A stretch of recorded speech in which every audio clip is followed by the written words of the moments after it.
Hi hello నమస్తే welcome to our channel. So ప్రస్తుతం స్టూడియోలో మనతో పాటు ఉన్నారు ఇన్వెస్ట్మెంట్ లెజెండ్ అరుణ్ కేకే గారు. నమస్కారం కేకే గారు. నమస్కారం అండి. ఎలా ఉన్నారు? బాగున్నానండి. ఈ టాక్సేషన్స్ ఇవన్నీ ఎంత పర్ఫెక్ట్గా మన ఇండియన్ ఎకానమీకి అవసరం అన్నప్పుడు ఇటువంటి చేంజెస్ అనేది చాలా క్రూషియల్ పాయింట్ అని చెప్పినప్పుడు ఇన్వెస్టర్స్ వాళ్ళకి ఎలా టాక్సేషన్ అనేది ఎఫెక్ట్ చేస్తుంది ఏంటి అనుకుంటే ఎలా? నేను ఇందాక మీకు చెప్పినట్లు ఫస్ట్ కాంపిటీషన్ పెరగడం వల్ల మీకు ఎక్కువ వస్తుంటుంది. దీంట్లో గవర్నమెంట్ బాగా పోయినప్పుడు ఇప్పుడు సపోజ్ మీరు అంటే ఎక్కువ సంపాదించుకుంటే ఎక్కువ ట్యాక్స్ కడితేనే బెటర్ అంటారు. ఆబ్వియస్లీ అదే కరెక్ట్. అదే చూస్ ఇప్పుడు ఉన్నటువంటి పరిస్థితికి అది ఆ విధానం అనేది గవర్నమెంట్ చూస్ చేసుకోవడం ద్వారా మనకు ఒక చిన్న మెసేజ్ పెట్టింది. మీరు కష్టపడాలి, మనం ముందుకు వెళ్ళాలంటే మన ముందర ఎన్నో ఛాలెంజెస్ ఉన్నాయి, మనం కష్టపడాలి. మనం ఎప్పుడైతే కష్టపడుతూ ముందుకు ఎక్కువ సంపాదించుకుంటూ దాన్ని సక్రమంగా ఉపయోగించడం అనేది నేర్చుకుంటామో అప్పుడు ఈ ట్యాక్సేషన్ అని కూడా రేషనలైజేషన్ అనేది కూడా ఇంకా బాగా జరుగుతుంది. సో మనము సంపాదించుకుంటాం. నేను ఇక్కడ ఇంకొక విషయం చెప్పదలుచుకున్నాను. ఎప్పుడు డాలర్ వాల్యూనే పెరుగుతుంది, ఎందుకు రూపీ వాల్యూ పెరగదు? మీరు ఒకటి చిన్నది ఆలోచించండి. నేనే అడుగుతున్నా మిమ్మల్ని, ఎందుకు డాలర్ వాల్యూ పెరుగుతుంది, రూపీ వాల్యూ ఎందుకు పెరగదు? ఎస్, ఎందుకంటే అన్అకౌంటెడ్గా మన యొక్క అమౌంట్స్ కానీ ట్రాన్సాక్షన్ కానీ ఇంతకుముందు ఎప్పుడు అన్అకౌంటెడ్గా ఉన్నాయి. కానీ కరోనా తర్వాత ఇప్పుడు ఈవెన్ డాలర్స్ అన్ని ఫ్రీగా ప్రింట్ చేసి మాల్ పంచారు.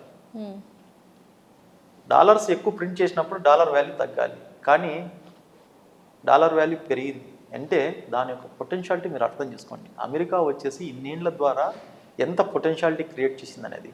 సో లక్కీగా మన కంట్రీ వచ్చేసేసి దాదాపు 78 రూపీస్ నుంచి 83 అంటే 5 రూపీస్ వరకు డిఫరెన్స్.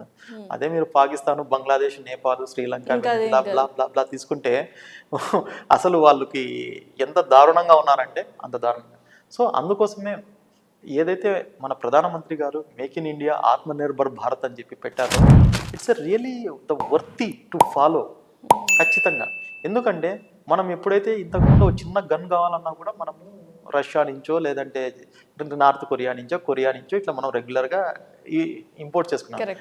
ఈ రోజు మనము ప్లైన్స్ కూడా మనము ఎక్స్పోర్ట్ చేసే పరిస్థితికి వెళ్తున్నాము. So this is called Amrit call.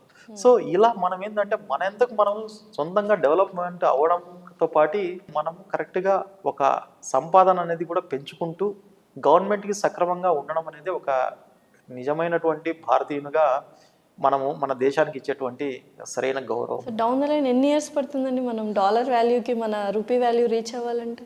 అవుతుందా? అది స్టార్ట్ అయింది మేడం. ఇప్పుడు ఇక్కడ ఎట్లా ఉంటుందంటే మీరు మీ ఖర్చులు పెరుగుతున్నాయి అనుకోండి, మీ యొక్క సంపాదన స్థిరంగా ఉన్నప్పుడు మీ ఖర్చులు పెరుగుతున్నాయి అనుకోండి, ఏం చేస్తారు? ఖర్చులు తగ్గించుకోవడం ఒక ఆప్షను, రెండవది మీ సంపాదన పెంచుకోవడం అన్న ఒక ఆప్షన్. కరెక్ట్.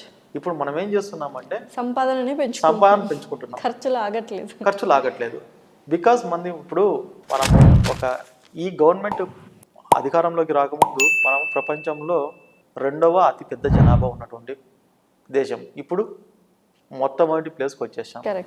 దీన్ని ఎవరు కంట్రోల్ చేస్తారు? ఆయన చేతిలో ఏముంటుంది? గవర్నమెంట్ చేతిలో ఏముంటుంది? గవర్నమెంట్ అంటే నథింగ్ బట్ కదా మన తరపునటువంటి ఎన్నుకున్న గవర్నమెంటే కదా.